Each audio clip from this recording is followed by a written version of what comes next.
दोस्तों दुनिया के सख्त तरीन कवानीन के लिहाज से नॉर्थ कोरिया पहले नंबर पे आता है, दूसरे नंबर पे चाइना, जबकि तीसरे नंबर पर सऊदी अरब है। बेशक सऊदी अरब तीसरे नंबर पर है, लेकिन कत्ल के बदले में कत्ल की सजा देने में सऊदी अरब सबसे पहले नंबर पे आता है। और उसकी सबसे बड़ी वजह है इस्लामी कानून, जिसमें किसी को भी माफी नहीं दी जाती। आपने ये बहुत बार सुना होगा कि सऊदी अरब में कत्ल के बदले में सर कलम कर दिया जाता है, लेकिन सर कलम करने से पहले कातिल को रियायत के तौर पर दो ऑप्शन दिए जाते हैं कि या तो मकतूल से माफी मांग ले, अगर माफी मांग ले तो उसकी जान बच सकती है, या फिर किसास के तौर पर मकतूल को वो रकम दे जिस पर राजी होकर वो कातिल को माफ कर दे। अगर कातिल इन दोनों ऑप्शंस में फेल हो जाता है तो फिर उसका सर कलम होना यकीनी बात है। सऊदी अरब में सर कलम होने के वाकयात इससे पहले बहुत बार हुए, लेकिन मोहम्मद बिन मुरसल का ये वाकया सऊदी अरब की तारीख में सबसे ज्यादा वायरल होने वाला वाकया है।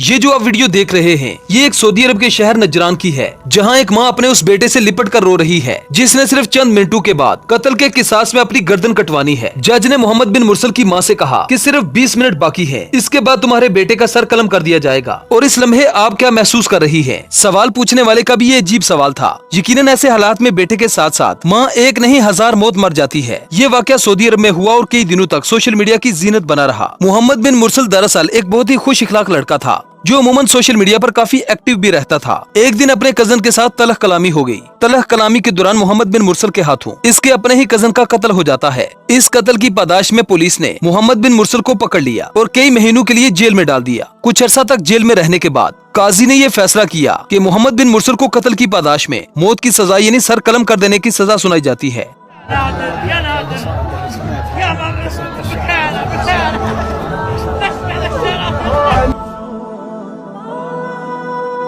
इस वाक़े के वायरल होने की सबसे बड़ी वजह ये थी कि मकतूल के घर वालों ने मुआफी मांगने और दियत देने के बावजूद भी मोहम्मद बिन मुरसल को मुआफ नहीं किया। हत्ता कि सऊदी अरब की तारीख में इस तरह से मुआफी पहले कभी नहीं मांगी गई थी। कातिल के इलाका के 600 लोग, जिनमें बच्चे, जवान और बूढ़े शामिल थे, मकतूल के घर आ पहुंचे और चारों तरफ से घर को घेर लिया। मकतूल के घर के सामने पैसों के अंबार लगा दिए गए। लोग अपनी टांगे बांधकर जमीन पर लेट गए, सरों पर मिट्टी डालने लगे। हर जतन किया ताकि उनको मुआफी मिल जाए और उनके बच्चे की जान बच जाए, लेकिन मकतूल के घर वालों ने उसे माफी नहीं दी। मकतूल के घर के सामने इतने पैसे फेंके गए, इतना कि उनकी अगर 10 नस्लें भी इस पैसे को इस्तेमाल करती तब भी वो इस पैसे को खत्म नहीं कर पाते। लेकिन मुआफ करना दुनिया का सबसे मुश्किल काम है और ये काम हर किसी के बस की बात नहीं। हुब्बे, दस्तारें और सर का कपड़ा अरबों में इज्जत की निशानी समझा जाता है। मुआफी मांगने वाले इन 600 लोगों ने अपनी कमीजें तक उतार दी और मकतूल के घर वालों के सामने गिड़गिड़ाए, जमीन पर नाक रगड़ी। इसके बावजूद भी उन्हें तरस नहीं आया। बस यही वो बड़ी वजह थी जिसकी वजह से ये वाकया सोशल मीडिया पर सारे रिकॉर्ड तोड़ गया। ये वो पहला कातिल था जिसके लिए पूरा सऊदी अरब दुआएं कर रहा था किसी तरीके से इसको माफी मिल जाए और इस 25 साल नौजवान को एक बार फिर से जिंदगी मिल जाए। इन 600 लोगों में शायर भी थे जिन्होंने माफी के कसीदे भी पढ़े। मोहम्मद बिन मुरसल के बच्चों ने रो रो कर जमीन तर कर दी।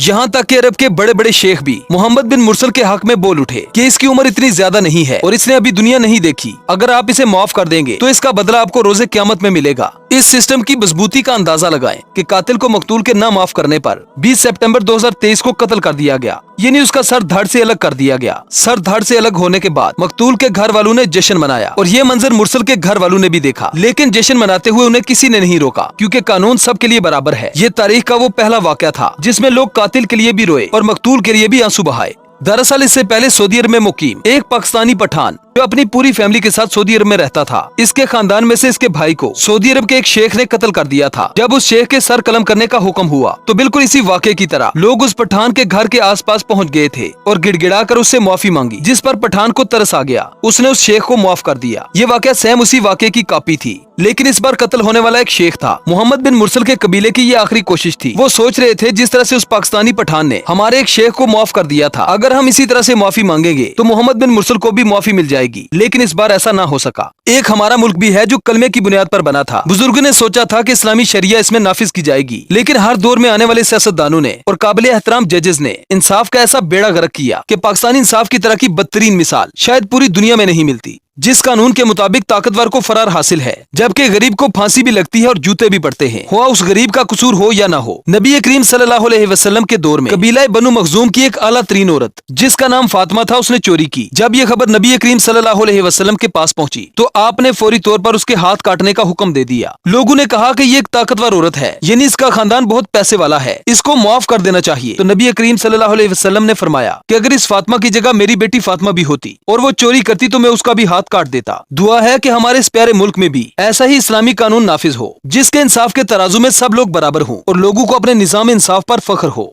Thanks for watching.